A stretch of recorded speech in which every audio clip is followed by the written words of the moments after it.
আন্দোলনের মুখে ভারতের কেন্দ্রীয় শিক্ষামন্ত্রী ধর্মেন্দ্র প্রধান প্রধানমন্ত্রী নরেন্দ্র মোদীর কাছে পদত্যাগপত্র জমা দিয়েছেন। শনিবার 25 জুলাই তৃতীয় দফা বৈঠকে কয়েক ঘন্টার আগে সামাজিক যোগাযোগ মাধ্যমে এক্সে দেওয়া এক পোস্টে তিনি পদত্যাগের ঘোষণা দেন। দিল্লির যন্তর মন্তরে 1 মাসেরও বেশি সময় ধরে অবস্থানরত ককরোচ জনতা পার্টি সিজিপি আন্দোলনকারীদের প্রধান দাবি ছিল ধর্মেন্দ্র প্রধানের পদত্যাগ। সিজিপি ও কেন্দ্রীয় সরকারের মধ্যে আলোচনার সবচেয়ে বড় আলোচনা ছিল এই পদত্যাগের দাবি। শনিবার সকালে আন্দোলনকারীরা স্পষ্ট জানিয়ে দিয়েছে, সরকার ধর্মেন্দ্র প্রধানকে অপসারণের রাজি না হলে কোনো আলোচনাই হবে না।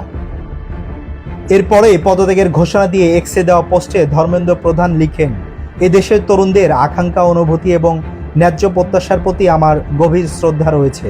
ভারতের তরুণ প্রজন্মের স্বপ্ন বাস্তবায়নে আমাদের রাজনৈতিক ও সামাজিক জীবনে নৈতিক অঙ্গীকার।